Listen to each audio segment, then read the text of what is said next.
Hello. The tool that we are going to be learning today is called the Responsibility Reframe tool.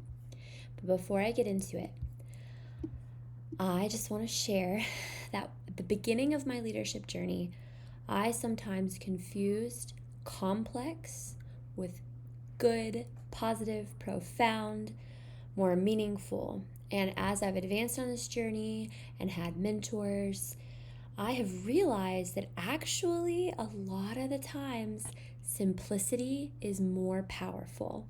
So if any of you are like me and you look at this document and you think this is too simple, I'm not interested in it, I'm just going to challenge you to give it a try and see if it doesn't actually transform this task you have to do. So I want you to think of one task to start out with that is not easy for you.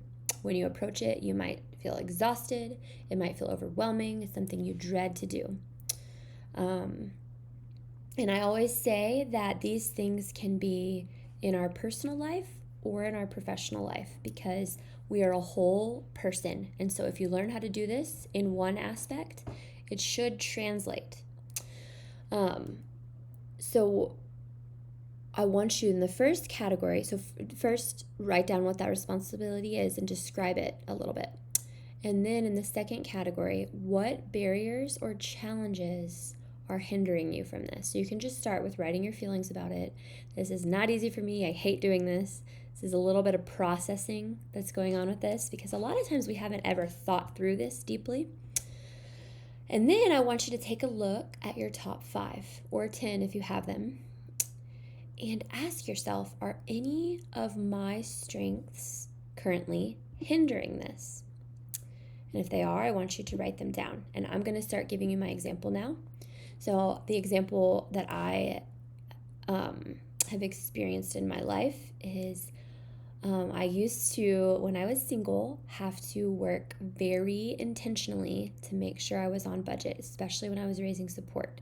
So I had a set day in my calendar that I looked over my budget, made sure everything was right, and this was really important for that season. But it was boring and I hated it. I'm not great with consistency. I'm not the most disciplined person by nature. So this was really hard for me. And actually my positivity was like, this is not fun. I'm missing out on other things that I would rather do. My ideation was bored because ideation wants new ideas and new experiences and new things. So then, after you write that out, in a way, you're kind of validating those strengths. So don't miss that space to say, yeah, I feel you. This is not your favorite thing to do. But then you're going to choose 2 strengths in your top 5 or 10 that you can productively apply to this responsibility. For me, it just so happened that the strengths that were the most obvious to apply were the same ones that were resisting me. So this might happen to you, and I think that's so fascinating. But what I did is I took those strengths and I said, well, if I'm going to more productively do this, then I need to make it fun and I need to switch it up and be able to generate some new ideas or experiences as I'm doing this. So what I did is I said, I'm going to give myself a reward after I finish this. And sometimes that was something really simple, like I'm going to drive through McDonald's and get an ice cream cone because, don't judge me, that was like my childhood favorite treat. Because my positivity also likes being around people, a lot of times I would choose to go to a coffee shop where at least I was seeing people and I could take a little break and talk to them. And that actually really helped me. And then my ideation said, well, every week we're going to do this at the same time, but we're going to switch up where we are. So sometimes we're going to be home. Sometimes we're going to go to this coffee shop. Sometimes if I'm really needing to switch it up, I'm going to drive to the next town over.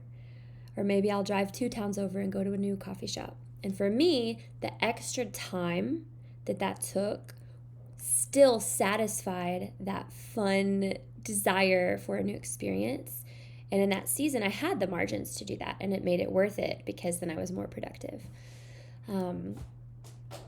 And so, of course, this is going to look extremely different based on your task and your strengths. And then the third category, this is where you're going to visit if you're like, man, I cannot figure out how to productively apply my strengths to this in a consistent way. Then you probably need to come up with some creative reach. So, what is an out of the box solution way that you can actually get this done and be excellent in this area? So, for some people, it's as simple as having some accountability. Asking your supervisor, can you please check in with me about this task? For some of you, it's going to be outsourcing, switching up some roles, trading some things on your team, depending on the flexibility of your team. So my favorite example, this is more personal, but again, I believe we're a whole person. I'm not great at the repetitive nature of housework, but I love investing in people. So my husband and I have come up with this deal where we have a household assistant who lives with us. We mentor her, we love having the extra person around, and in exchange for rent, she helps with some of the stuff around the house. So for some of you, you're going to hear that and you're going to think, that is so out of the box. That is too much effort. And I guess my challenge to you on that would be, well, are you willing to settle with just hating this task and being stuck in this place? Or is it worth it to you to do the effort to reframe?